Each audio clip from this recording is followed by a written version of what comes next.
दुनिया भर में 165 से ज़्यादा प्रमुख नदियां हैं, जो पहाड़ों, जंगलों, शहरों और रेगिस्तानों से होकर बहती हैं। हर नदी की अपनी एक अनोखी कहानी होती है, जिसे प्राकृतिक और इंसानी दखल दोनों ने मिलकर बनाया है। नदियां सिर्फ पानी का बहाव नहीं है, ये जीवन का आधार है। जमीनों को छोड़ती हैं और अपने साथ इतिहास लेकर चलती हैं। एक अनोखी बात यह है कि कुछ नदियां तेज हवाओं या असामान्य जमीन की बनावट के कारण थोड़ी दूरी तक ऊपर की ओर भी बहती हैं। कुछ नदियां पानी में मौजूद खनिजों के आधार पर अपना रंग बदलती हैं। उदाहरण के लिए अमेज़न नदी में दुनिया की 7 सबसे बड़ी नदियों के कुल पानी से भी ज़्यादा पानी है। लेकिन जब सीमाओं को पार करने की बात आती है तो एक नदी सबसे अलग है। डेन्यूब नदी दुनिया की किसी भी दूसरी नदी से ज़्यादा देशों से होकर बहती है। यह यूरोप के 10 देशों से गुजरती है और अपने रास्ते में आने वाली संस्कृतियों और भूभागों को जोड़ती है। इस लेख में हम डेन्यूब नदी के बारे में जानेंगे, इससे रास्ते का पता लगाएंगे और यह भी जानेंगे कि यह जिन देशों से होकर गुजरती है उनके लिए इतनी ज़रूरी क्यों। दुनिया में सबसे ज़्यादा देशों से होकर बहने वाली नदी डेन्यूब नदी है। यह यूरोप के 10 देशों से होकर गुजरती है या उनकी सीमाओं का हिस्सा बनती है। Germany, Australia, Slovakia, Hungary, Croatia, Serbia, Bulgaria, Romania, Moldova और यूक्रेन। इस जगह से यह धरती पर सबसे ज़्यादा देशों द्वारा साझा की जाने वाली नदी है। यह मध्य और पूर्वी यूरोप के लोगों, संस्कृतियों और अर्थव्यवस्थाओं को जोड़ने में एक अहम भूमिका निभाती है। डेन्यूब नदी यूरोप की दूसरी सबसे लंबी नदी है और इस महाद्वीप के लिए एक बहुत जरूरी जलमार्ग है। यह देशों से होकर बहती है और उनकी सीमाओं को छूती है, जो दुनिया की किसी भी अन्य नदी से ज़्यादा है। डेन्यूब नदी जर्मनी के ब्लैंक फॉरेस्ट पहाड़ों से शुरू होती है। तकनीक रूप से यह दो छोटी धाराओं ब्रेंग और ब्रिगाच के मिलने से बनती है। ये धाराएं डोनाउसिंग शहर से मिलती हैं। यहाँ से यह पूर्वी की ओर करीब 2800 किलोमीटर, जो कि 1770 मील से ज़्यादा की यात्रा मिलती है और फिर काला सागर में मिल जाती है। यह जर्मनी और ऑस्ट्रेलिया में नदी की शुरुआत का हिस्सा है। यहाँ नदी एक पहाड़ी धारा की तरह तेज ढलान के साथ तेजी से बहती है।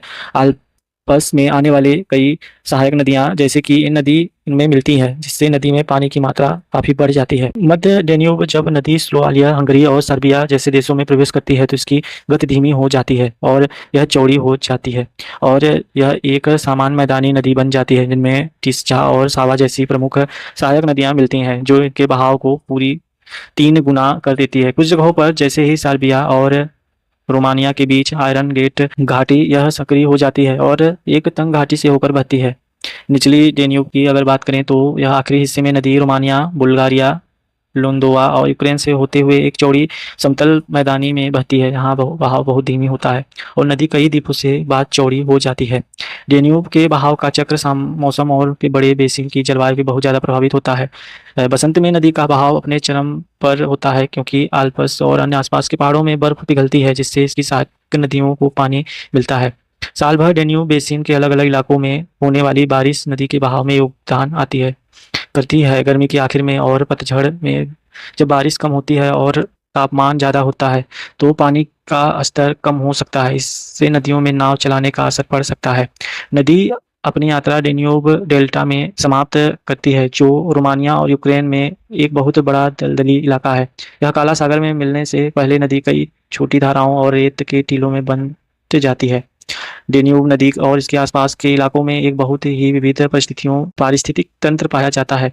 इसे यूरोप में जैव विविधता के लिए सबसे जरूरी क्षेत्रों में से एक माना जाता है। जैसे जैसे नदी आगे बढ़ती है, इसका पारिस्थितिकी तंत्र बदलता जाता है।